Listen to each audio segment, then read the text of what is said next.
AITS 3 PW AITS 3 के paper का level क्या था?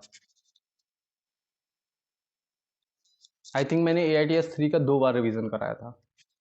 अब जिन लोगों ने उस रिवीजन को प्रॉपरली फॉलो किया होगा, बायो तो बहुत अच्छी से हुई होगी, फिजिक्स केमिस्ट्री भी ठीक ठीक किए होगे आप लोग। अच्छा, फिजिक्स अच्छा मतलब इजी था या फिर टफ था?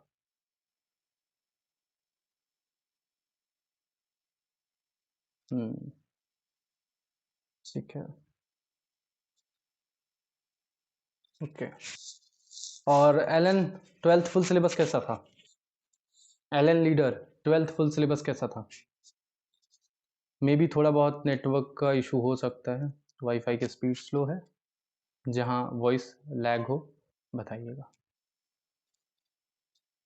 एलन लीडर कैसा था पेपर?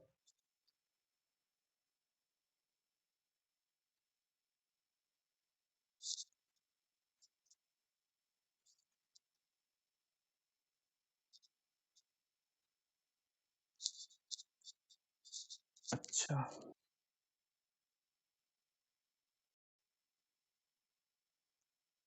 बताइए बाकी लोग, बताइए क्या था आपके पेपर का लेवल, जो भी आपने पेपर दिया कैसा गया पेपर? लास्ट 3 मंथ्स क्या फीलिंग है अभी? अंदर से क्या आ रहा है?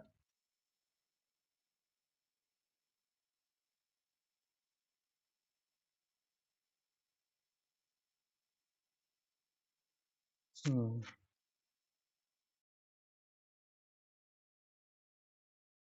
हम्म,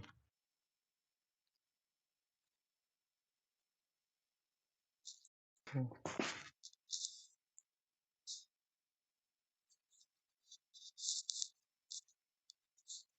ठीक है। लास्ट 3 महीने ना मोस्टली बच्चों को एक जैसी फीलिंग होती है।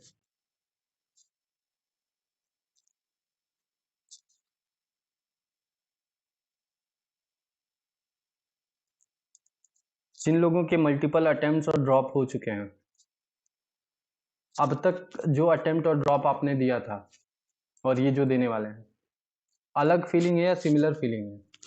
अलग मिस्टेक्स हो रही है या सिमिलर मिस्टेक्स हो रही हैं? लाइफ का रूटीन अलग है या सिमिलर चल रहा है?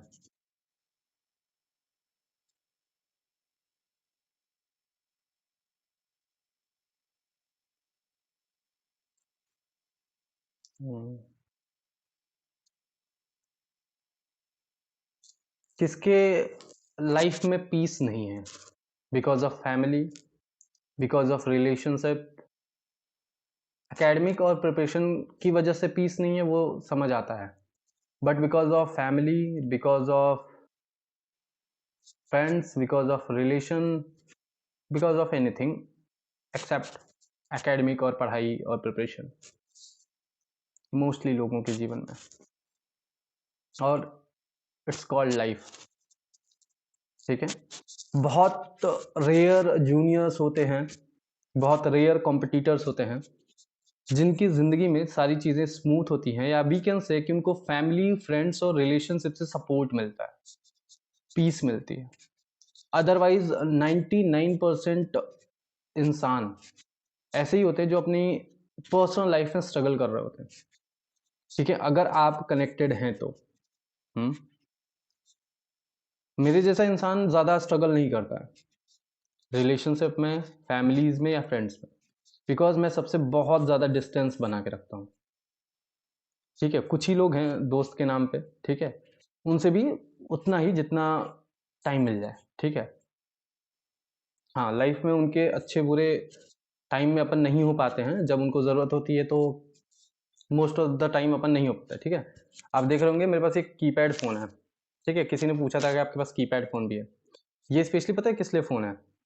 क्योंकि मेरे फैमिली वाले भी चाहें तो मुझे कॉल नहीं कर सकते, या कर भी सकते हैं तो तब तक बात नहीं कर सकते जब तक मैं ना चाहूँ। क्यों? मेरा फ़ोन ऑलमोस्ट वेटिंग में आता है, ठीक है, या फिर ऑलमोस्ट नहीं उठता है। क्यों? क्योंकि मेरे सारे फ़ोन साइलेंट रहते हैं, ठीक है, क्योंकि अगर मैं उसको अनसाइलेंट करूँगा तो सर दर्द हो जाएगा मुझे। तो एक फ़ोन ऐसा है, एक नंबर ऐसा है जो सिर्फ़ फैमिली मेंबर्स के पास है, और उस पे बहुत रेयर कॉल आती है, ठीक है। तो मैं सानो जो मैं सबको अपनी लाइफ से थोड़ा डिस्टेंस पे रखता हूँ। मैं ये क्यों बता रहा हूँ, बिकॉज जो मैं करता हूँ, मेरा काम है मेंटरशिप, आपका काम है पढ़ाई। तो मैं अपने काम में ही फंसा रहता हूँ और इन्हीं की प्रॉब्लम्स को डील कर रहा होता हूँ। मेरी लाइफ में पीस है, इन प्रॉब्लम की वजह से पीस नहीं है, ठीक है। अब जो रोज चैलेंजेस आते हैं आप लोग की इंप्रूवमेंट का, मेंटरशिप का, ऑनलाइन ऑफलाइन मैनेजमेंट का, उसकी वजह से नहीं होता है, वो अच्छा लगता है। बट आपकी जिंदगी में क्या हो रहा है, आपकी जिंदगी में पढ़ाई के अलावा जो पीस आपका खराब कर रहा है वो है आपके कुछ बच्चों में फैमिली मेंबर्स, और कुछ बच्चों में दोस्त, और कुछ के रिलेशनशिप। अब आप बताओ चाहे ना बताओ, फील तो हो ही जाता है। ओवर थिंकिंग एक ऐसी चीज है ना जो हम जान के करते हैं, ठीक है। जब हमसे एक्शन नहीं होता है तो हम ओवर थिंकिंग करते हैं। इन सब पे भी बात करेंगे। सो अपनी मीटिंग को स्टार्ट करते हुए आगे चलते हैं, ठीक है। और आप लोग के इन्हीं सारी चीज़ों को समझाते हुए सबसे पहले मैं बताता हूँ इस मीटिंग में होने क्या वाला है। मीटिंग को एंड तक सुनिएगा, नोट डाउन करते चलिएगा, चाहे वो नॉन एकेडमिक एडवाइजर्स हो चाहे वो एकेडमिक एडवाइजर्स हो, ठीक है। और थोड़ा लॉन्ग भी मीटिंग जा सकती है। एंड इसके बाद बहुत सारे सवाल आएंगे, हर एक मेरी बात पे उन सवालों को साथ के साथ नोट डाउन करते जाइएगा। कुछ मीटिंग एंड होते होते क्लियर हो जाएंगे और कुछ आप मैसेज और कॉल पे क्लियर करेंगे। तो मैं पहले मीटिंग में आपके नॉन एकेडमिक पार्ट को डील करूंगा, इस 3 महीने, ठीक है, क्या होने वाला है वो फ्यूचर प्रेडिक्ट करूंगा आपके नॉन एकेडमिक लाइफ में, कैसे बचना है उस पर बात करेंगे। एंड देन आपके एकेडमिक पार्ट पे चलेंगे जो कि आपको थोड़ा सा बियॉन्ड योर लिमिट्स लेके जाएगा, जो आपको थोड़ा कंफर्ट जोन ब्रेक करने के लिए मजबूर करेगा। और अभी जो मोटिवेशन में जो बात मैं समझाऊंगा उसके बाद जो आपको रियलिटी फील होगी, उसके बाद जो मोटिवेशन फील होगी, उस मोटिवेशन में जो आपका दिल कहेगा कि हाँ ये चीज़ मुझे सही लगती है, मुझे करना ही पड़ेगा, इतना घंटा तो देना ही पड़ेगा, ये चीज़ रियलिस्टिक है, वो आप भूल मत जाइएगा। क्योंकि इस 3 महीना ये लास्ट आपके लिए एक चांस होगा चीज़ों को सही करने का। अब ऐसा नहीं लग रहा होगा आपको कि सब कुछ एकदम जीरो से स्टार्ट कर दें। सॉरी टू से जीरो से स्टार्ट करने के लिए टाइम नहीं है। तो सबसे पहले नॉन एकेडमिक पार्ट्स पे चलते हैं मीटिंग को स्टार्ट करते हुए, ठीक है। तो सबसे पहला क्वेश्चन मेरा यही था किसकी किसकी ज़िंदगी में पीस नहीं है, ठीक है, इसी से स्टार्ट करते हैं। देखिए इस 3 महीने के लिए ना आपकी ज़िंदगी में सच में पीस नहीं रहेगा। ये 3 मंथ्स बहुत फ्रस्ट्रेटिंग होते हैं, ये बहुत ज़्यादा फ्रस्ट्रेटिंग होंगे। इसमें जिनकी फैमिली में ऑलरेडी थोड़ी बहुत टॉक्सिसिटी चलती है आप और ज़्यादा हो जाएंगे, जिनके रिलेशन से फ्रेंड्स में होती है वो और ज़्यादा हो जाएंगे। यहाँ पे एकमात्र सॉल्यूशन क्या है, accept and ignore, accept and ignore, don't react. ध्यान रख लो, लिख लो, कोई भी ऐसी चीज होगी जो तुम्हारे इमोशन को ट्रिगर करे, एक्सेप्ट और इग्नोर, डोंट रिएक्ट। क्यों? क्योंकि उससे कुछ भी बदलने वाला नहीं है। तुम्हारी फैमिली नहीं समझती है तुमको, तुम्हारी फैमिली तुम्हें वो फेवरेबल टाइम नहीं देती है, तुम्हारी फैमिली तुम्हें बहुत ज्यादा टॉन्ट मारती है, तुम्हारी फैमिली तुम्हें बहुत ज्यादा जज करती है। We can say family, friends, relationship, कोई भी आ सकते हैं इसमें, ठीक है। आप कुछ नहीं कर सकते। मैं अगर उनसे बात करूं, मैं उनको समझाऊं, 1% केस में ऐसा होगा कि वो समझ जाएं, अदरवाइज वो मेरे सामने तो बोलेंगे कि हाँ सर सब सही हो जाएगा, ठीक है, ऐसा नहीं है ऐसा है, आपकी बहुत सारी गलतियां बता देंगे, बट वो चीज सही नहीं होगी। बिकॉज कोई भी अपनी पर्सनालिटी चेंज नहीं कर सकता, ठीक है। सबकी लाइफ में होते हैं, ठीक है। अब जैसे हम लोग की मम्मियां हैं, स्पेशली मम्मियां इमोशनली जाहिर सी बात है सेंसिटिव होती हैं, ठीक है। अब उनको सोसाइटी, समाज, सब कुछ देखना होता है। बहुत सारी मम्मियां सपोर्ट भी करती हैं, लेकिन बहुत सारी मम्मियां थोड़ा नेगेटिव मोटिवेशन देती हैं। किसी के मम्मी पापा या फैमिली बुरा नहीं चाहती, एवरीवन इज लाइक, उनको या तो उस एग्जाम की अवेयरनेस नहीं है, ठीक है, या तो उसमें वो नेगेटिव मोटिवेशन देने की कोशिश करते हैं। उनको लगता है कि नंबर नहीं आ रहा है तो शायद चिल्लाने से, डांटने से या टॉन्ट मारने से ये पढ़ेगा। वो काम मेरा है, एज अ मेंटर मैं चिल्लाऊंगा, एज अ मेंटर मैं टॉन्ट मारूंगा, एज अ मेंटर मैं डांटूंगा। क्यों? क्योंकि मैं काम करवाता हूं। मुझे एज अ मेंटर इस एग्जाम की पूरी अवेयरनेस है कि मुझे कहां पे कितना स्ट्रिक्ट रहना है, और कब कहाँ पे कितना पोलाइटली सुनना है और कब कहाँ पे कितना समझाना है। बट एज अ पेरेंट शायद वो अवेयरनेस उनको ना हो, तो इसलिए वो 2G जनरेशन है, वो आपको नहीं समझेंगे। और आप अगर उनको समझने की उम्मीद कर रहे हैं कि वो आपको समझे और आपके लिए कंडीशन फेवरेबल करें, तो सॉरी, आप गलत उम्मीद कर रहे हैं। ठीक है, ये जो फेज होता है ना एग्जाम का, ये जो नीट प्रिपरेशन का, ये सिर्फ एक एग्जाम का फेज नहीं होता, ये पूरी जिंदगी बदलने वाला फेज होता है। और जो भी इस फेज से निकलता है वो एक बेटर पेरेंट बनता है, वो एक बेटर इंसान बनता है, वो एक बेटर स्टूडेंट बनता है, वो एक बेटर आगे की लाइफ में सक्सेसफुल भी बनता है। ठीक है, जो इस चीज को पॉजिटिवली लेता है। ठीक है, पेरेंट्स का काम है मार्क्स को लेकर चिल्लाना, क्यों? क्योंकि इतने अटेम्प्ट से वो आपको देख रहे हैं। ठीक है, इतने ड्रॉप से आपको वो देख रहे हैं, इतने महीनों से आपकी प्रिपरेशन को देख रहे हैं। ठीक है, और कहीं ना कहीं जेन्युइन है चिल्लाना। जब भी हमारे पे कोई फ्रस्ट्रेट होता है या कोई भी डांटता है या कोई भी कंपेयर करता है, कोई भी टॉन्ट मारता है, तो वहां पे हम हर चीज को नेगेटिव क्यों लेते हैं? मेरा क्वेश्चन ये है, अगर प्लीज किसी का माइक शायद ऑन है, प्लीज माइक ऑफ रखिएगा। ठीक है, प्लीज माइक ऑफ रखिएगा। मेरा कहने का मतलब है, आप ध्यान से सारी मीटिंग को सुनो और अभी समझो। अगर आप पे कोई चिल्ला रहा है, for example your father and mother आपको बोल रहे हैं कि बेटा तेरा नंबर कम आ रहा है, तो उस पर डांट रहे हैं, चिल्ला रहे हैं, टॉन्ट मार रहे हैं, क्या वो गलत कर रहे हैं? क्या वो गलत कर रहे हैं? नहीं। उनको नहीं पता क्या आप कर रहे हो, कितनी मेहनत आप कर रहे हो, उनको रिजल्ट चाहिए। और रिजल्ट नहीं मिल रहा है तो हम क्या करें? उनको कन्विंस करें? नहीं, हम मेहनत करेंगे, हम शांत रहेंगे, हम एक्सेप्ट करेंगे, आज नहीं कल आएगा। मुझे एक बात बताओ, अगर दुनिया सपोर्ट करने लग जाए, हर कोई समझने लग जाए, तो ये जिंदगी कुछ ज्यादा आसान नहीं हो जाएगी? इतनी आसान जिंदगी नहीं होती है। घर के काम करने पड़ेंगे अगर आप घर में हैं तो। ठीक है, सबको करने पड़ते हैं। मेरा क्वेश्चन एक है कि उसके बियॉन्ड भी टाइम है। जो होता है ना फ्रस्ट्रेशन घर में, मान लेते हैं आज 2 घंटा कुछ हो गया, 2 घंटा आपके घर में टॉक्सिसिटी हो गई, उसके बियॉन्ड भी है टाइम, 24 घंटा होता है। लेकिन घंटे के चक्कर में ना आप अपना पूरा टाइम बर्बाद कर देते हो, जस्ट ओवर थिंक करके, रो के, मेरी फैमिली नहीं समझ रही है, कंप्लेन करके। तो कंक्लूजन इज दैट कोई सोल्यूशन नहीं है बेटा, इस 3 महीने के लिए कोई सोल्यूशन नहीं है। ठीक है, आपकी फैमिली में जो भी कंडीशन है, फाइनेंशियली, इमोशनली, मेंटली, फिजिकली, जिस भी सिचुएशन से आप गुजर रहे हैं, जो आपको एक एक ऐसा पत्थर लग रहा है जो आपके रास्ते के बीच आ रहा है, वो रहेगा, वो रहेगा और उसके बियॉन्ड आपको जाना पड़ेगा। ठीक है, और जो जाएगा वही करेगा। जो इन इमोशन में फंसेगा, जो फ्रस्ट्रेशन में फंसेगा, जो रिएक्ट करेगा, ठीक है, वो आगे नहीं बढ़ेगा।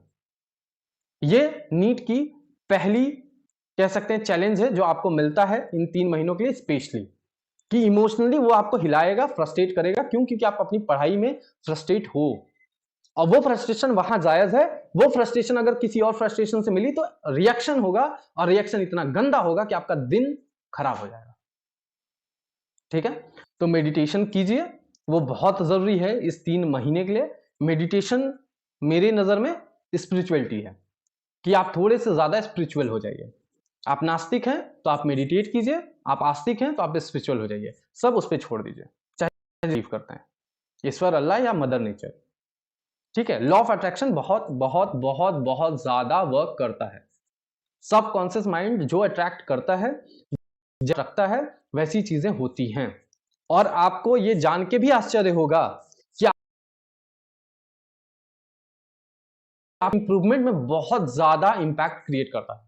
इफ यूर पॉजिटिव माइंडसेट वाला इंसान, आपके पेपर में बहुत सारा इंप्रूवमेंट उस पॉजिटिव माइंडसेट होने की वजह से होता है। इफ यूर नेगेटिव माइंडसेट इंसान, तो बहुत सारा आपका नंबर या आपके क्वेश्चन नहीं बनते हैं जस्ट बिकॉज ऑफ आपका माइंडसेट नेगेटिव है। एक पेपर को जब आप कर रहे होते हैं तो आपको पॉजिटिव होना बहुत ज्यादा जरूरी होता है। आपका दिमाग शांत होना और हर चीज को एक राइट डायरेक्शन में सोचना बहुत इंपॉर्टेंट होता है। ठीक है, सो इसलिए प्लीज प्लीज प्लीज ध्यान रखिए, अपने दिमाग को हेल्दी बनाइए, अपने दिमाग को शांत रखिए। ठीक है, एक्सेप्ट करना पड़ेगा। अभी जो मैं बातें बोल रहा हूं ये एकदम लास्ट रियलिटी है। एक्सेप्ट करोगे तो आगे बढ़ोगे, नहीं एक्सेप्ट करोगे तो फंसे रह जाओगे। तुम कितना भी रिवीजन कर लो, I can bet on this, तुम कितना भी रिवीजन कर लो, तुम कितनी भी जल्दी सिलेबस कंप्लीट कर लो, तुम कितने भी मॉक टेस्ट दे लो, if your mind is not peaceful, you can not perform better. आप परफॉर्म बेटर नहीं कर पाओगे, ठीक है। अपने दिमाग को शांत करना पड़ेगा, ठीक है। और दिमाग को शांत करने का एकमात्र तरीका इन फ्रस्ट्रेशन से एक्सेप्ट, डोंट रिएक्ट, इग्नोर, ठीक है। ये तो हुई हमारी बाकी फैमिली वाली चीजों में। इसके बावजूद जो भी होता है आपकी लाइफ में जो बहुत परेशान आपको कर रहा है, शेयर करते रहिएगा पर्सनल चैट में, through voice message, through message.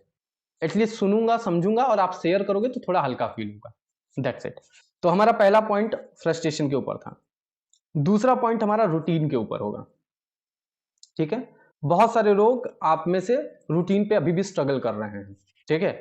Maximum sleep, ठीक है। सर टाइम पे सोना नहीं हो रहा है, टाइम पे उठना नहीं हो रहा है। अब देखो, एक दिन भी अगर ये चीज डैमेज होती है ना, एक दिन भी ये चीज ब्रेक होती है तुम्हारा रूटीन, तो वो फिर हफ्ता लग जाता है उस रूटीन को बनाने में, ठीक है। तो अभी रूटीन के पीछे आप बहुत ज्यादा नहीं भागेंगे, आप सिर्फ अपने टारगेट्स के पीछे भागेंगे, ठीक है। दिमाग से एक चीज निकाल दीजिए कि 4 घंटा सोना चाहिए, 6 घंटा सोना चाहिए, 8 घंटा सोना चाहिए। ये दिमाग से निकाल दीजिए। किसी किसी का हेल्थ इश्यूज है, ठीक है। किसी को बहुत सीवियर माइग्रेन होता है, किसी के बहुत ज्यादा इश्यूज हैं जो इसकी ट्रीटमेंट चलती है, ठीक है। बाकी लोग को मेरी वॉइस आ रही है क्लियर?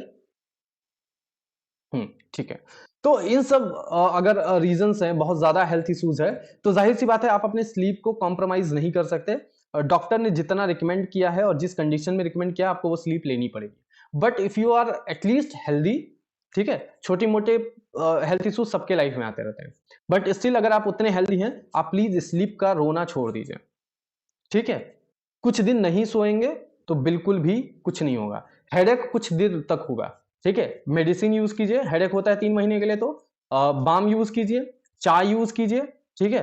कुछ ऐसी चीजें, ऑयलिंग यूज कीजिए, यही एकमात्र सहारा है, ठीक है। यही एकमात्र सहारा है।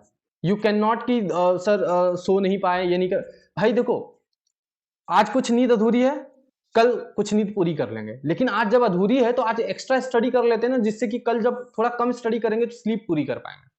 अगर अभी आप अपने स्लीप ओरिएंटेड होंगे ना तो अभी स्टडी नहीं कर पाएंगे। हाँ, आपको बहुत सारे टीचर्स, बहुत सारे मेंटर्स, बहुत सारे यूट्यूबर के भैया दीदी बोलेंगे कि बेटा टेंशन मत लो, स्लीप प्रॉपर रखो, 6-8 घंटे एकदम तमीज से सो, पढ़ाई थोड़ी कम हो लेकिन सोना मत छोड़ना।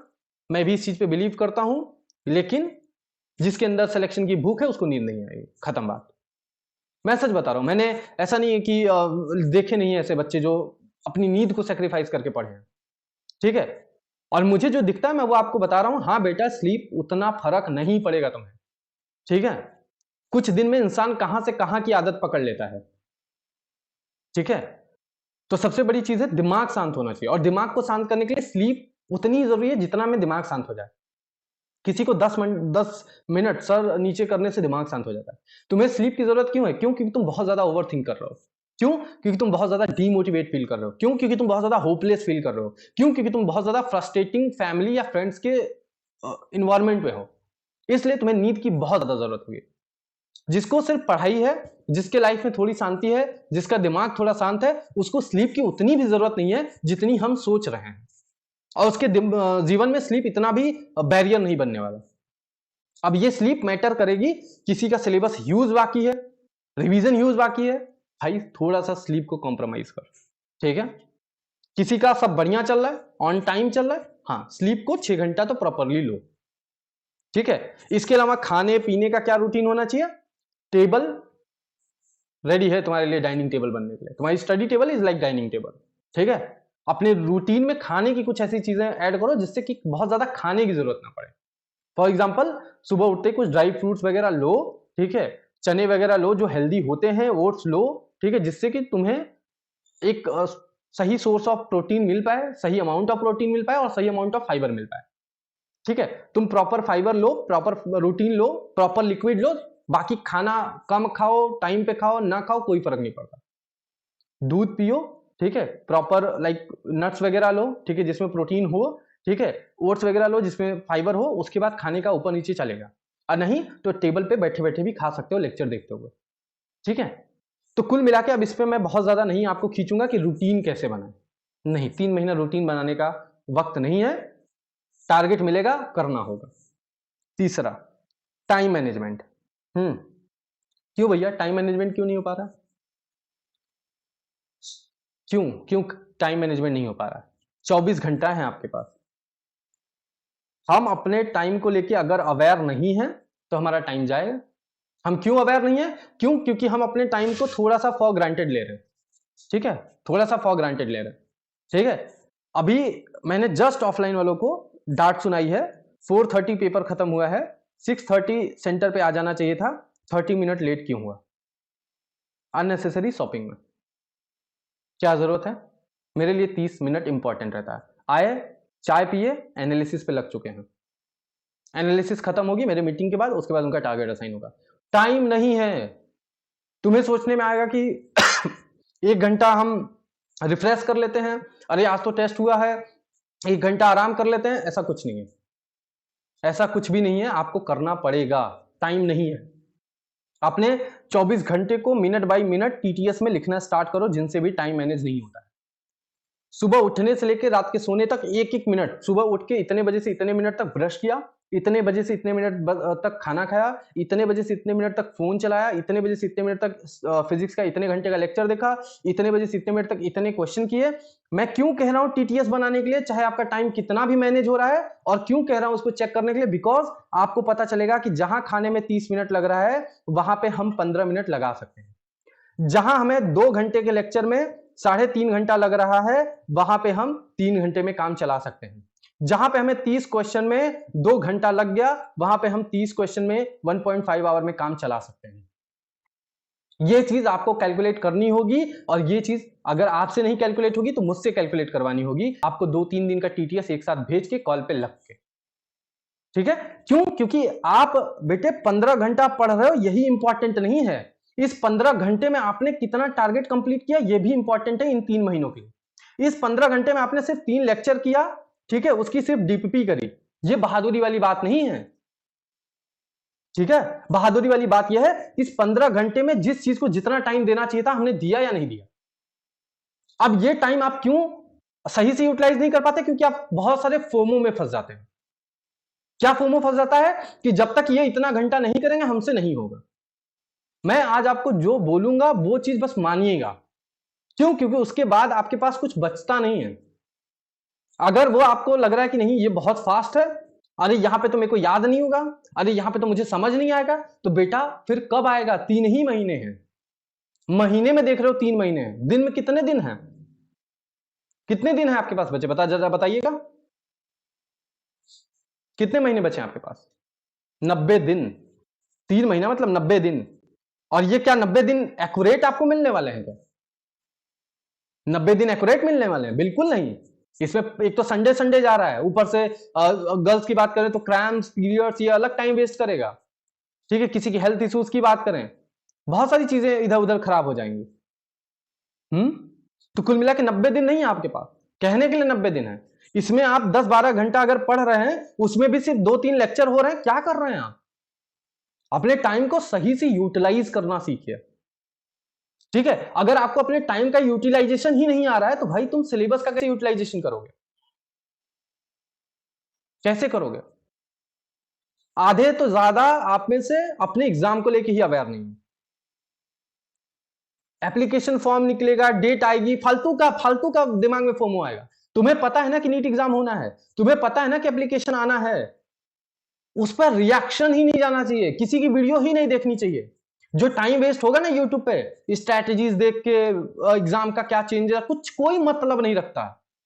और सिलेक्शन लेने वाले ये सब नहीं देखते, उनको पता है एग्जाम होना है, मुझे देना है, फॉर्म आया जाके भर देना है।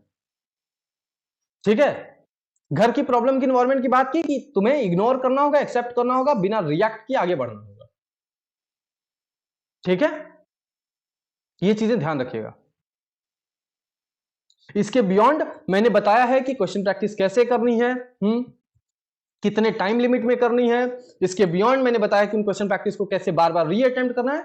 अगर आप मेंटर्स के द्वारा बताई गई कोई भी एडवाइस नहीं फॉलो कर रहे हैं, जस्ट उसको फॉर ग्रांटेड ले रहे हैं कि अरे ये तो बहुत हेक्टिक है, नहीं मैनेज हो रहा है, छोड़ देते हैं, आप गलत कर रहे हैं। आप गलत कर रहे हैं, मैं लिटरली बता रहा हूं।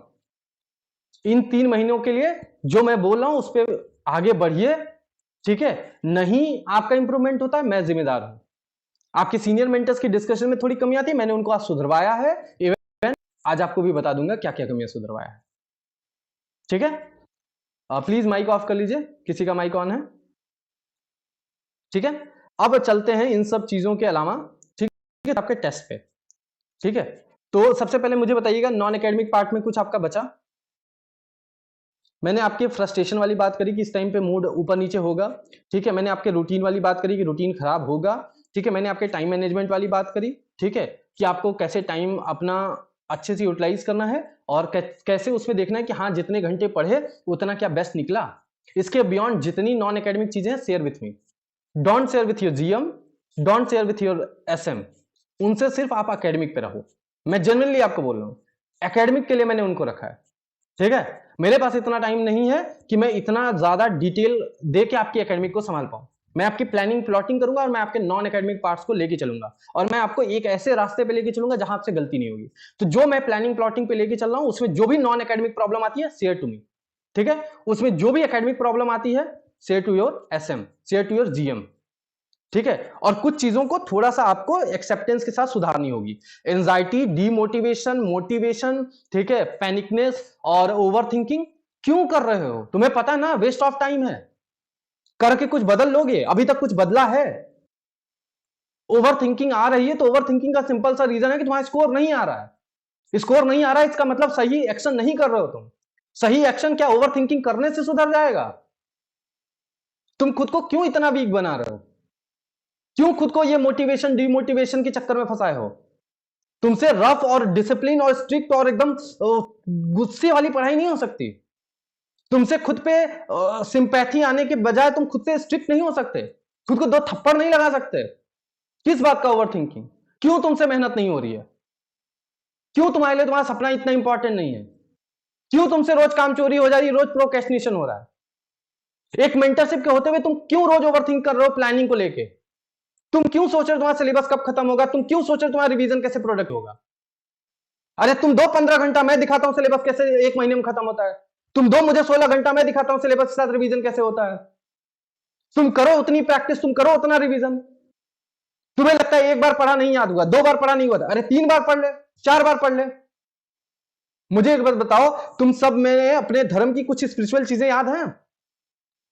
कुछ स्पिरिचुअल चीजें सबको याद होंगी ना बचपन से, कैसे याद हुई? बार बार पढ़ पढ़ के, बार बार रट रट के। आज तुम लाइब्रेरी जाते हो पढ़ने के लिए, वो रास्ता कैसे याद हो गया? तुम्हें अपनी एक्स और प्रेजेंट की पूरी लाइफ कैसे याद हो गई है? तुम्हारे लाइफ में कब कौन सी घटना हो गई थी कैसे याद हो गई है? बचपन में तुम्हें कैसे याद होता था? कोई कोई स्ट्रैटेजी नहीं होती है। ज्यादा हार्डवर्क इक्वल टू ज्यादा रिजल्ट, ज्यादा number of revision equal to ज्यादा मेमोराइजेशन, ज्यादा number of practice it means कि ज्यादा एप्लीकेशन बनेगा, ज्यादा क्वेश्चन बनेगा। क्यों सिंपल सी बात समझ नहीं आती? क्यों स्ट्रैटेजी चाहिए? क्यों फैसिनेटिंग 3214 रिवीजन चाहिए? क्यों आपका डेली रिवीजन मैनेज नहीं हो पाता? रिसेंटली मेरी एक जूनियर से बात हुई थी, उनका कहना था कि सर जो आपने आगे रिवीजन दिया था मैं वो कर रहा था, पीछे वाला मेरा भूल गया। क्यों भूल गया? जब आपको भूला भूला लग रहा था तो क्या आपके पास 10 मिनट का वक्त नहीं था कि उसके शॉर्ट नोट्स को पलट लें? शॉर्ट नोट्स नहीं बने, क्यों नहीं बने? क्यों? क्योंकि अभी तक आप सारी चीजें फॉर ग्रांटेड ले रहे थे। शॉर्ट नोट्स अभी नहीं बने, इस पॉइंट ऑफ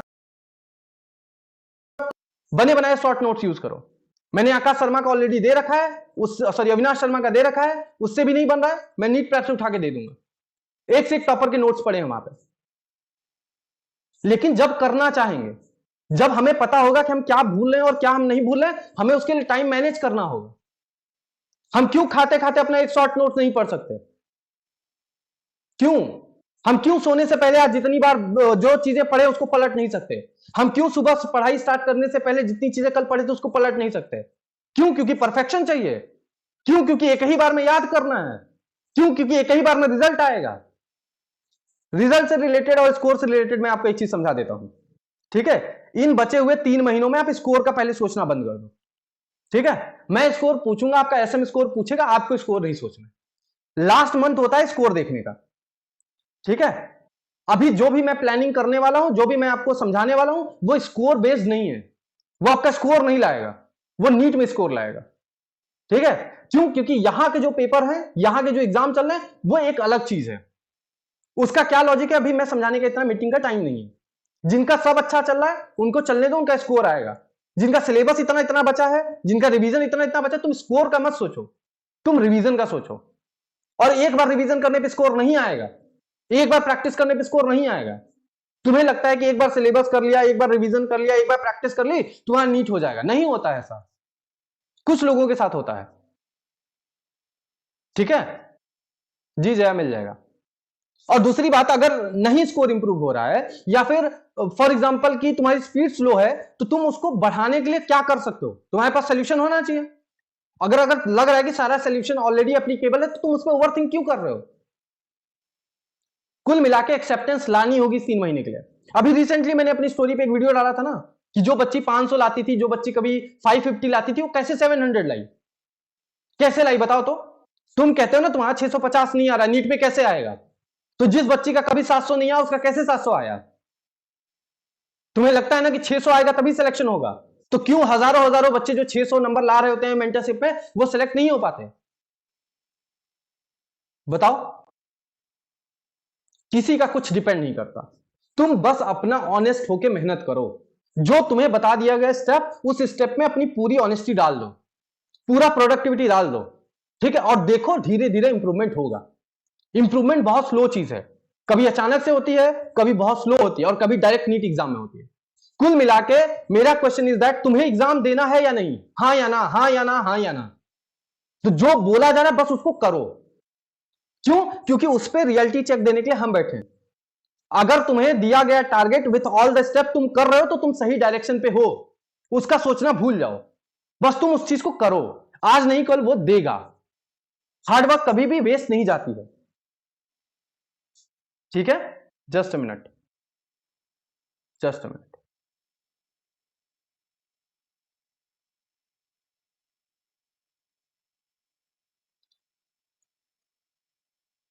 इतनी चीजें समझ में आई आपको? और सबसे बड़ी चीज कि है ना, उसका रीजन फाइंड आउट करना चाहिए, ना कि ओवर थिंकिंग करना चाहिए। तो अब हम लोग टेस्ट पे चलते हैं कि कैसे वो सही चीजें होंगी। ठीक है, सबसे पहली चीज कि टेस्ट में नंबर नहीं आने का, ठीक है, 2-3 रीजन होता है। टेस्ट 3 चीजों पे डिपेंड करता है। ठीक है, एक होता है before the test. Before the test आपने कैसे रिवीजन किया है? ठीक है, स्कोर दिखाया थोड़ा रिएक्शन। ठीक है सर। हाँ, तो मेरा कहने का मतलब है कि बिफोर द टेस्ट आपने क्या सारे स्टेप किए? क्या आपने सिलेबस कंप्लीट किया था? क्या आपने रिवीजन किया था? क्या आपने क्वेश्चन किया था? और जितना किया था वो अच्छे से किया था या नहीं किया था? बिफोर द टेस्ट आपको क्या किया उस टेस्ट के लिए वो पता होना चाहिए। उसके बाद during the test, during the test अगर आप एंजाइटी लेते हैं, आप प्रेशर लेते हैं, आप फालतू का टाइम मैनेजमेंट नहीं कर पाते, आपकी पेपर अटेम्प्टिंग स्ट्रेटेजी खराब है, आपका स्कोर नहीं आएगा। आपका दिमाग शांत नहीं था। कुल मिला के नॉन एकेडमिक हिस्सों पे पहले फोकस कीजिए। ड्यूरिंग द टेस्ट आपके कौन कौन से नॉन एकेडमिक हिस्से हैं जहां पे आपको दिक्कत होती है, वो डिस्कस किया कीजिए मेरे साथ। ठीक है, और जो एकेडमिक प्रॉब्लम रही है उस पर अपने एसएम के साथ डिस्कस किया कीजिए। ड्यूरिंग द टेस्ट आपको जानना होगा कि नॉन एकेडमिक की वजह से कितना नंबर जा रहा है और एकेडमिक की वजह से कितना नंबर जा रहा है। एंड देन होता है after the test. After the test क्या आपने प्रॉपर एनालिसिस की? क्या आपने रीजन फाइंड आउट करने की कोशिश की? क्या आपने उस रीजन पे काम किया? अब आफ्टर द टेस्ट बहुत तरीके की एनालिसिस होती है। एक एनालिसिस होती है कि आपने सब्जेक्ट वाइज करेक्ट इनकरेक्ट को देख लिया। ठीक है, कहानी यहीं पे खत्म। ठीक है, मेरा क्या मानना होता है, अगर मैं अपना पेपर एनालाइज करूं इस 3 महीने के लिए, मैं सबसे पहले अपना सब्जेक्ट वाइज देखूंगा। सब्जेक्ट वाइज कितना करेक्ट हुआ, इनकरेक्ट हुआ, अनअटेम्प्ट हुआ, स्कोर आया, कितना टाइम लगा। ठीक है, उसके बाद मैं अपना चैप्टर वाइज जाऊंगा। ठीक है, चैप्टर वाइज पे जाऊंगा कि किस चैप्टर से कितने क्वेश्चन टोटल आए थे। ठीक है, मैंने कितने अनअटेम्प्ट किए, कितने इनकरेक्ट किए, कितने करेक्ट किए। ठीक है, और जो करेक्ट था क्या उस पर मैं 100% कॉन्फिडेंस था या तुक्का मार दिया? जितना इनकरेक्ट हुआ क्या वो मेरे लैक ऑफ रिवीजन की वजह से हुआ है, या मेरा सिलेबस कंप्लीट नहीं था इसलिए हुआ है? ठीक है, या मेरा सब पढ़ा हुआ था उसके बावजूद हुआ है? मेरा जो अनअटेम्प्ट हुआ है वो किस रीजन से हुआ है? ठीक है, जब मैं रीजन फाइंड आउट कर लिया, मैं जब रीजन फाइंड आउट कर लिया, मैं इस रीजन के बाद भी नहीं रुकूंगा, मैं इस रीजन के बाद टाइप पे जाऊंगा। किस टाइप का क्वेश्चन मेरा गलत हो रहा है। अगर मेरा एक चैप्टर का फॉर एग्जांपल 3 क्वेश्चन गलत हुआ है, ठीक है, मैंने उसमें रिवीजन देखा कि हाँ लैक ऑफ रिवीजन है या मेमोराइजेशन है या कॉन्सेप्चुअल है, ठीक है, या फिर मैंने पढ़ा ही नहीं था, मैं टाइप देखूंगा किस टाइप का क्वेश्चन है, क्या ये बहुत हाई लेवल क्वेश्चन है जो नीट में आ पाएगा या नहीं आ पाएगा, या ये मेरे पीवाईक्यू से मिलता है, या फिर ये क्वेश्चन बहुत ज्यादा कैलकुलेटिव था, या ये क्वेश्चन बहुत ज्यादा ट्रिकी था। मैं उसके टाइप पे भी जाऊंगा, और जब मैं इतनी डीप एनालिसिस कर लूंगा, मुझे एग्जैक्ट रीजन पता चल जाएगा कि मेरा जहां जहां से नंबर कटा है वहां से क्यों कटा है, और तब अपने मेंटर से बोलूंगा कि ये रीजन है मेरा नंबर कटने का, वो उसका सोल्यूशन बताएगा, वो उसका सोल्यूशन बताएगा। ठीक है, हम क्या कर रहे हैं, हम जा ही नहीं रहे इतना डीप, हमें तो बस ये है कि हमारा सर 400 नंबर आया, ठीक है बेटा क्यों नंबर कम आया, सर रिवीजन नहीं हुआ था, सर टाइम मैनेज नहीं होता, सर लेक्चर कंप्लीट नहीं था, सर इसलिए। टाइम आपका कितना भी लग सकता है, किसी का 2 घंटा लगता है, किसी का 3 घंटा लगता है, मैक्स टू मैक्स 4 से 5 घंटा लगता है। हाई लेवल है तो उसको एसएम से डिस्कस कीजिए, हाई लेवल है तो एसएम से डिस्कस कीजिए, क्या ये नीट लेवल क्वेश्चन है, अगर नीट लेवल क्वेश्चन है तो ये कितने आते हैं नीट में, और अगर कम आते हैं तो ठीक है, अगर ज्यादा आते हैं तो इसको मैं कैसे सही कर सकता हूं, कैसे सही कर सकता हूं। एसएम आपको क्यों दिया गया है, आपकी एकेडमिक चीजों पे ही डिस्कस करने के लिए, मैं अभी उसकी कहानी भी बताऊंगा, टेंशन मत लो। कुल मिला के अपने पेपर की एनालिसिस को बहुत अच्छा कीजिए, जो मैंने आपको टेक्निकल मेथड बताया उससे आपको एक लेवल ऑफ अवेयरनेस पता चलती है मेरा वन गो में कितना क्वेश्चन सही होता है। मतलब हम तो यहां पे ये भी जा सकते हैं कि मेरी paper attempting strategy first round है, सेकंड राउंड है, मैं देख रहा हूं कि फर्स्ट राउंड में मेरे सारे क्वेश्चन सही हो जाते हैं, ठीक है, सेकंड राउंड में मेरे क्वेश्चन गलत होते हैं, मैं इसके भी रीजन पे जाऊंगा कि सेकंड राउंड में शायद मैं जल्दी में रहता हूं, ठीक है, या फर्स्ट राउंड में मेरे बहुत सारे क्वेश्चन गलत हो रहे हैं, तो हमें देखना होगा कि फर्स्ट राउंड में शायद मैं नॉन कॉन्फिडेंट फील कर रहा हूं या फिर मेरे क्वेश्चन जल्दी में गलत हो रहे हैं। एनालिसिस करना बहुत इंपॉर्टेंट है, जितना डीप एनालिसिस, पहले पूरा ओवरऑल एनालिसिस 3 सब्जेक्ट का करेक्ट इनकरेक्ट ऊपर ऊपर से, फिर टेक्निकल मेथड में घुस गए, कौन सा वन गो में कर लिया था, कौन सा हमने क्या कहते हैं कि फर्स्ट राउंड में गलत किया, सेकंड राउंड में गलत किया, एंड देन आप आ गए subject wise, sorry chapter wise, ठीक है, किस चैप्टर से कितने क्वेश्चन आए थे, मेरे क्यों नहीं बने, किस टाइप के क्वेश्चन थे, किस फॉर्मूला पे बेस्ड थे, एंड देन इन सब के एनालिसिस के बाद आपको मिस्टेक कॉपी बनानी पड़ती है, मिस्टेक कॉपी बनानी पड़ती है।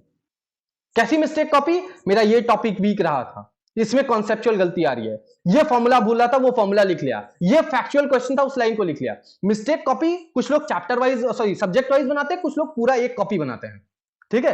आई नो द एक स्टूडेंट जिसने बोला था कि उसकी कुछ 3000 मिस्टेक थे पूरे साल के, ठीक है, वो एंडिंग आते आते इस मिस्टेक को लगभग 500 कर चुका था, और सिर्फ ये 500 मिस्टेक्स को वो बहुत अच्छे से तैयार कर चुका था, और उसके नीट के 40% क्वेश्चन इसी मिस्टेक से थे।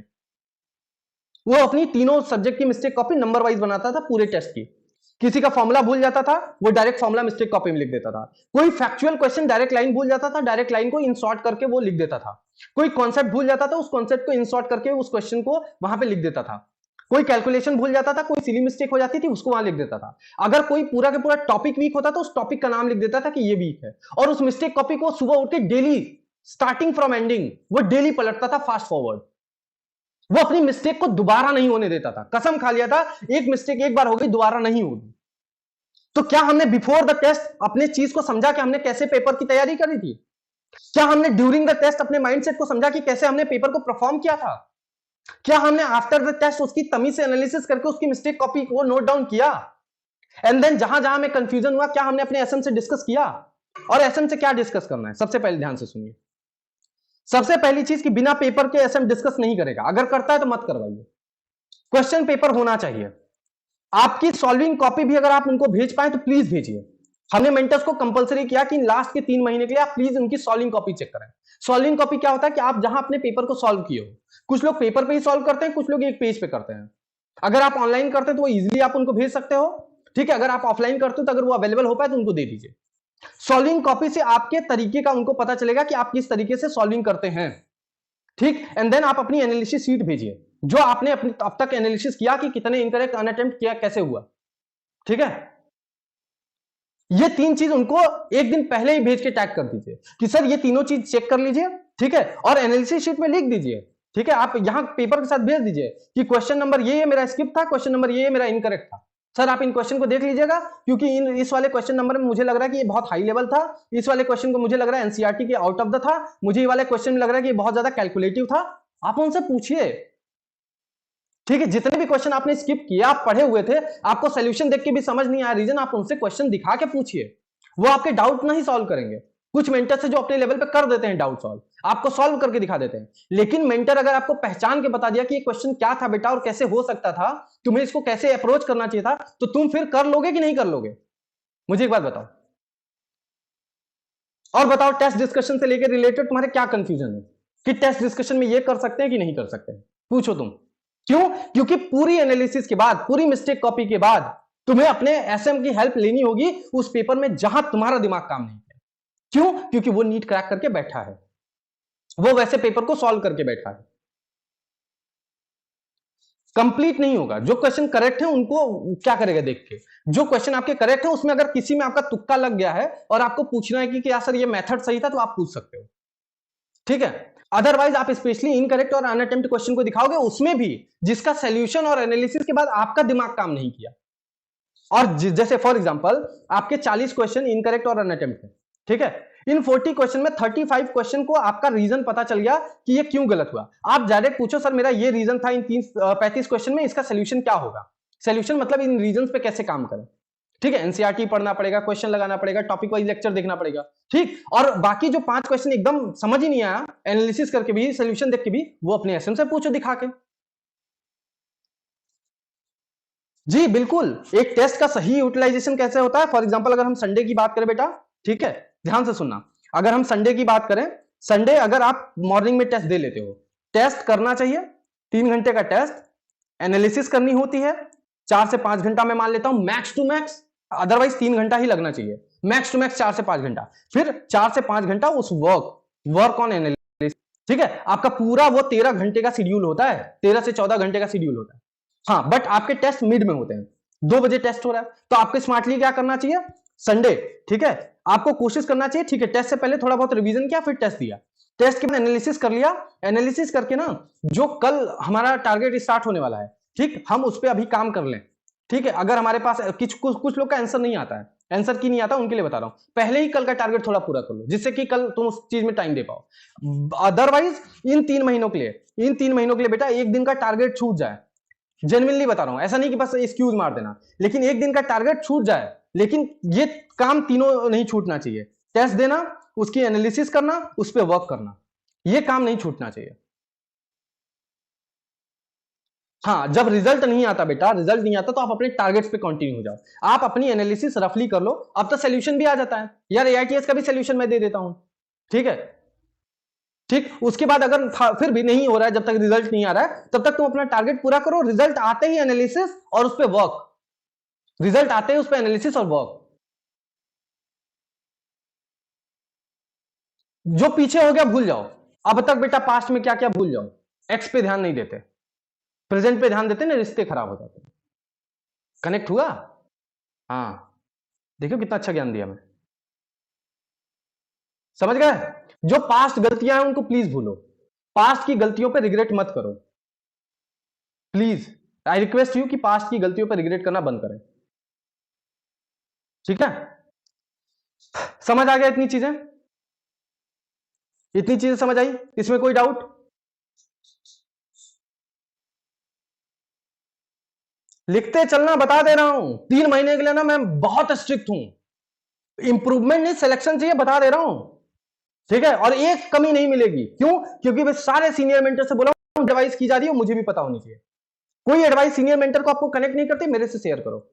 सीनियर मेंटर का काम ये नहीं कि आपसे पंचायती करे बैठ के, आपको फालतू का कहानी सुनाए, मोटिवेट करने के लिए मैं बैठा हूं, थोड़ा बहुत मोटिवेशन वो दे देंगे आपको, आपके नॉन एकेडमिक पार्ट पे आपका सब कुछ दुखड़ा सुनने के लिए मैं बैठा हूं, आपकी बहुत अच्छे से सिलेबस कंप्लीट कराने के लिए, प्लानिंग प्लॉटिंग करने के लिए मैं बैठा हूं। उनका जो काम है वो करवाओ, तुम हक है करवाना, जहां वो नहीं होता मेरी रिस्पॉन्सिबिलिटी उनको बदल देना या उनसे करवाना, तुम्हारा हक है प्योर तरीके से तमीज से टेस्ट डिस्कशन लेके चलना, और वो शुड भी एकेडमिक होनी चाहिए, और अगर तुम नहीं कर पा रहे हो तुम्हारी गलती है, ठीक है। तुम्हें इतने से फीस में हमने इतनी सारी चीजें दी हैं, जस्ट बिकॉज ऑफ, इसलिए हमें सिलेक्शन चाहिए एट एनी कॉस्ट।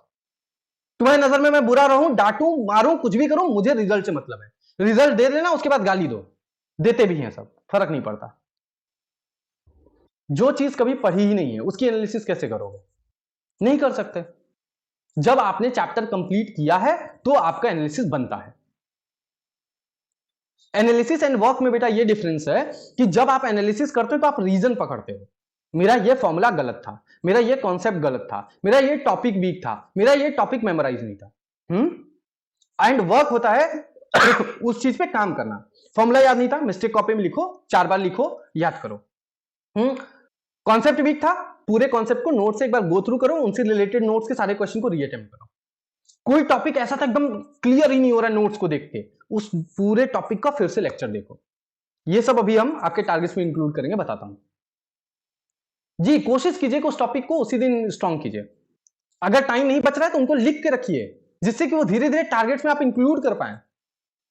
ठीक है बेटा, टाइम और प्रिपरेशन इसी को कहते हैं कि हमें अपनी कमियां पता होती हैं, हमें पता होता है कि हमें कौन सा चैप्टर भूल रहा है और हमें उसका रिवीजन करना है, हमें पता होता है कि हमारा कौन सा टॉपिक वीक है और अपने मेंटर्स पे काम करवाना है। बेटा मैं ना सिर्फ प्लान करने के लिए हूं, I am the only one जो प्लान करने के लिए बैठा है। अब मेरे को बताओगे मेरा ये चैप्टर भूल रहा है, ठीक, इसको 10 मिनट कहां टाइम दे, या इसको 10 मिनट में कैसे रिवाइज कर लो। ठीक सर, मेरा ये टॉपिक वीक है, क्या टारगेट में कह सकता है, या कब वीक को इंक्लूड कराओगे। ठीक है, और अब आगे की बातें सुनते हैं। जो आपको टेस्ट का पूरा कहानी समझ में आ गया, ठीक है, एसएम से क्या क्या करना है, और एसएम आपके मेरे को रिपोर्ट भी देंगे। ठीक है, और एवरी वीक एसएम से बात होनी चाहिए, एवरी वीक। ध्यान रखो, एक सेकेंड, थोड़े मैसेज आपको देख लूं, बहुत सारे डाउट्स आ रहे हैं। सर ऑफलाइन पेपर में सॉल्व क्वेश्चन के पास कर सकते हैं क्या? हाँ कर सकते हैं। उसको कैसे करें इंप्रूव, और फिर एनालिसिस के साथ। देखिए सिंपल सी बात, देखो सिंपल सी बात, इट्स नॉट अ यूट्यूब जहां मैं एक ही बार में सब बोल के जा रहा हूं। ठीक है जी, सुने ना, आपको मिल जाएगी रिकॉर्डिंग। ठीक है, रिकॉर्डिंग हो रही है। हाँ, मैं ये कह रहा हूं कि अगर तुम्हें रीजन मिल गया और उस पर वर्क करना नहीं समझ में आ रहा है, मेरे से पूछो, ये रीजन फाइंड आउट हुआ है, इसका वर्क बताओ। एसएम से पूछो, एसएम इसीलिए है ना। और प्लीज उनसे पर्सनली ज्यादा कनेक्ट मत होइए आप लोग। ठीक है, कोई पर्सनल चैट में उनको दुखड़े सुना रहा है, ठीक है, कोई पर्सनल चैट में पता नहीं कि पंचायती बजे, अरे भाई तुम अपना पैसा देके नुकसान कर रहे हो। मैं तुम्हारे पास बैठा हूं इस चीज के लिए, मैं ये बिना पैसे के भी करता हूं, मेरा नेचर है वो करने का। क्यों? क्योंकि मैं सिर्फ तुम्हारी प्लानिंग प्लॉटिंग करता हूं। वो इंसान तुम्हारे लिए इतना सा टाइम मैनेज करता है because he is doing MBBS, she is doing MBBS. इतना सा टाइम निकालता है, उसमें तुम पंचायती करके खराब कर देते हो।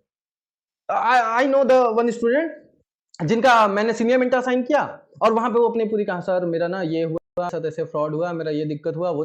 अबे भाई 1 घंटा मिला था, 35 मिनट मिली थी, 40, तुम काहे को सिंपैथी ले रहे हो उससे? क्यों क्यों चाहिए सिंपैथी? क्यों तुम्हें चाहिए कि तुम्हारी पास्ट को कोई समझे? तुम्हारा प्रेजेंट में नंबर कम आया, उसका रीजन, उसका सोल्यूशन, उसका टेस्ट डिस्कशन तुम्हें चाहिए। ठीक है, प्लीज अपनी चीजों को होल्ड ऑन करना सीखो। ठीक है, तुम अपनी प्रॉब्लम किसी को सुना रहे हो तब सुनाओ जब उसका सोल्यूशन मिले। क्यों दुनिया में ढिंडोरा पीटना कि you are the most weakest person, you are most emotional weak person? भाई क्या करोगे सिंपैथी लेके? दूंगा सिंपैथी, तुम्हारा जिंदगी बदल जाएगा, कुछ हो जाएगा तुम्हारे लिए, भाई बेहतर हो जाएगा, पैम्पर कर दूंगा, क्या मिल जाएगा तुमको?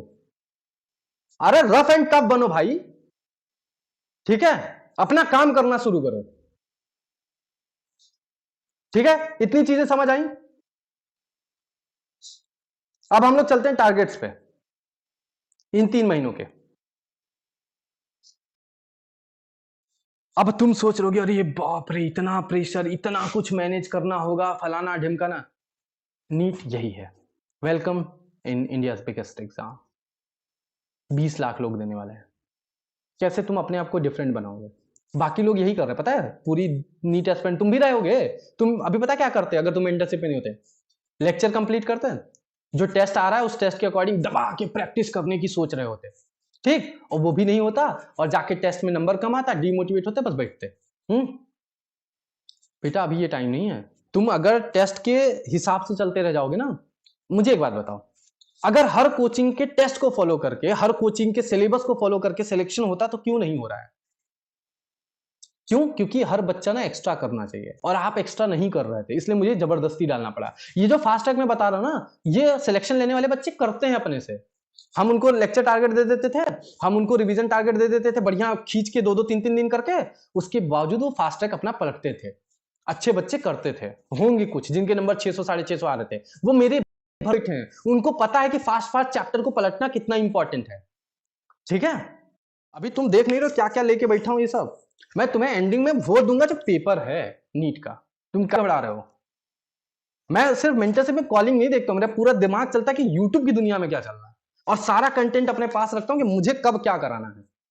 ठीक है, ये जो चीजें देख रहा हूं जो आज प्रिंट किया हूं, इतनी चीजें हैं, ठीक है, ये एन नंबर ऑफ चीजें हैं। ठीक, ये मेरे काम की नहीं है, ये जो नीट प्रिपरेशन करता है उसके काम की चीजें हैं। ठीक है, अब ये टॉपिक लिखे हुए हैं, ये टॉपिक से मेरा क्या लेना देना, लेकिन मुझे है, मुझे करवाना है। हाईलाइटेड एनसीईआरटी नेक्स्ट लेवल लूंगा, टेंशन क्या ले रहे हो। ठीक, एंडिंग में बायो रिवाइज करने का ऐसे मंत्र बताऊंगा, 4 मिनट में 4 चैप्टर उड़ाऊंगा, प्रॉमिस, और वो भी प्रोडक्टिव। ठीक है, अरे पिछली बार वाले तो क्या था, क्या बोलता हूँ, झांकी था, अभी तो आंधी बाकी है। ठीक है, डायलॉग मार रहा हूँ, चलो। पिछली बार से तुमने झांकी देखी थी, इस बार अलमाइटी की आंधी देखोगे।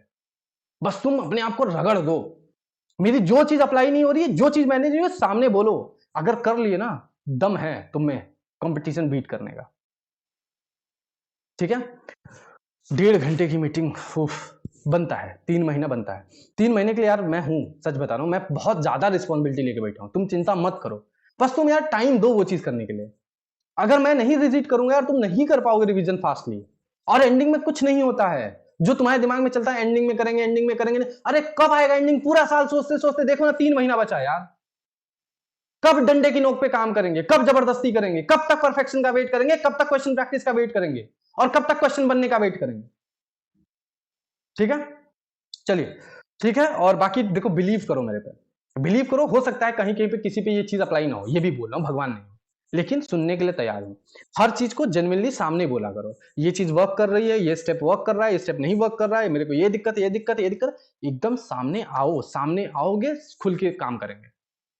ठीक है, तुम्हारे लिए ही बैठे हैं, पीछे पड़ो, और जहां मैं जिद पे आके बोलूं नहीं करना है, वहां पे करो, क्योंकि कुछ सोच के बोल रहा हूं, मेरा फायदा नहीं होगा।